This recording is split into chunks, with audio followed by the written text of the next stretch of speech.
सृष्टि के नायक श्री हरि विष्णु के पृथ्वी पर अवतार लेने की खुशी में पूरी अयोध्या में मंगल उत्सव होने लगे। धरती ही नहीं, देवलोक भी श्री विष्णु के अवतार से आनंदित हुआ। देवताओं को पूरा विश्वास हो गया था कि श्री विष्णु का ये अवतार अपनी मानव लीला से धरती लोक को भी आनंदित करेगा। महारानी कौशल्या, हमारे सुंदर सलोने कुमार रो क्यों रहे हैं? यदि नहीं रोएंगे तो हम सब दौड़ते भागते हुए इनके पास कैसे आएंगे? बड़े चतुर है कुमार। देखो, माता पास आई और कुमार चुप भी हो गए। तो चलो सब मिलकर इनके स्नान, काजल, टीका और दूध की व्यवस्था करो। जो आ गया महारानी। कैसा अनोखा दृश्य है। बाहर नगर की स्त्रियां सज धज के अयोध्या के राजमहल की ओर चल पड़ी हैं। उनके हाथों में भी सोने के कलश और आरती के थाल हैं। उत्साह से भरी स्त्रियां महल द्वार तक पहुंच रही हैं। क्षमा करें महाराज, महल के मुख्य द्वार पर पूरी अयोध्या उमड़ पड़ी है।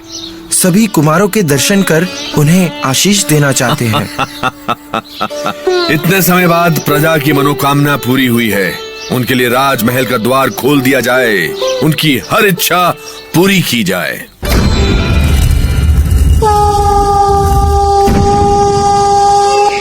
ऐसे सुंदर बालक तो हमने कभी नहीं देखे। लगता है भगवान स्वयं बालक बनकर उतर आए हैं। इन्हें खेलते देखकर कितना अच्छा लग रहा है। देखो, माँ कौशल्या के पुत्र कैसे मुस्कुरा रहे हैं, जैसे कह रहे हो, हाँ माताओं, मैं तुम्हारे मन को रिझाने ही तो आया हूँ। नारायण नारायण, आज तो मेरा जीवन धन्य हो गया माता पार्वती। लगता है धरती लोक की अद्भुत शोभा देखकर आ रहे हैं देवर्षि नारद। सत्य कहा माते, श्री हरि का बाल रूप इतना मोहक है कि लगा कि मैं सदा के लिए धरती पर ही बस जाऊं। तभी तो देवगण भी उस रूप को देखने अयोध्या पहुँचे हैं। अर्थात महादेव भी अयोध्या के राजमहल में। वो देखिए देवर्षि, वो तांत्रिक के वेश में वहाँ डमरू बजाते हुए बालक के सुंदर रूप को निहार रहे हैं। कैसा रूप है हमारे कौशल्या नंदन का कि स्वयं अवघड़ शिव भी बच्चे बन गए। डमरू उठाए पहुंच गए हैं अपने श्री हरि को देखने। जाने कैसा होगा महादेव और श्री हरि का मिलन। ओम भट्ट, विलक्षण है ये बालक। संपूर्ण संसार में इसकी महिमा का गान होगा। ओम भट्ट, अद्भुत शक्ति का स्वामी होगा ये बालक। और सुनिए महाराज दशरथ, आपके ये चारों पुत्र संसार से अन्याय को समाप्त करके न्याय के मार्ग प्रशस्त करेंगे। चारों दिशाओं में इनकी जय जयकार होगी। आपकी शुभवाणी से हम प्रसन्न हुए तांत्रिक।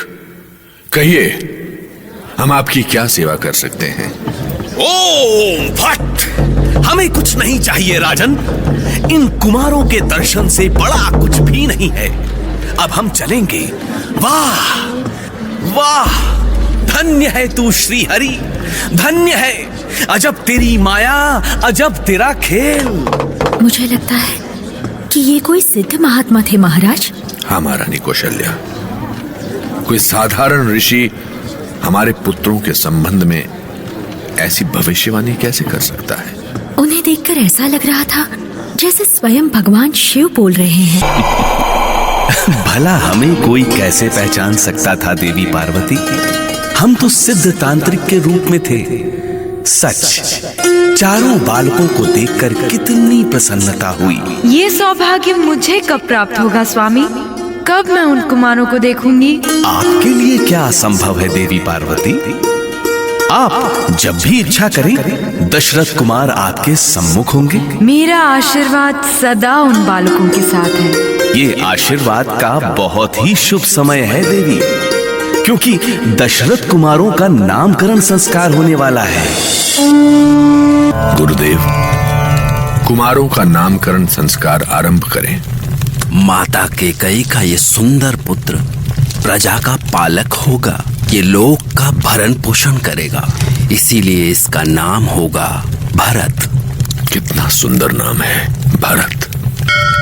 मुनिवर, अब आप हमारे इन दोनों पुत्रों का भी नामकरण करने की कृपा करें। महारानी, आपके ये पुत्र जगत के आधार हैं, शुभ लक्षणों के धाम हैं, इसीलिए मैं इनका नाम लक्ष्मण रखता हूँ।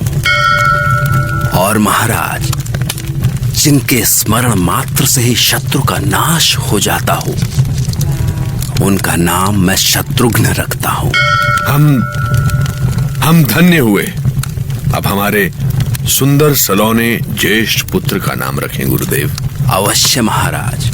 अखिल ब्रह्मांड नायक की कृपा और ग्रह नक्षत्रों की गणना से महारानी कौशल्या के गर्भ से उत्पन्न आपके ज्येष्ठ पुत्र अति प्रिय तथा सबके मन में रमण करने वाले हैं, इसीलिए इनका नाम होगा राम। केवल गुरु वशिष्ठ ही हो सकते थे जो श्री हरि को ऐसा पावन नाम दे सके, एक ऐसा नाम जिसे लेते ही जन्म जन्म के पाप मिट जाते हैं, ऐसा नाम जिसे जन्मों जन्मों तक जपने को मन कहे, राम।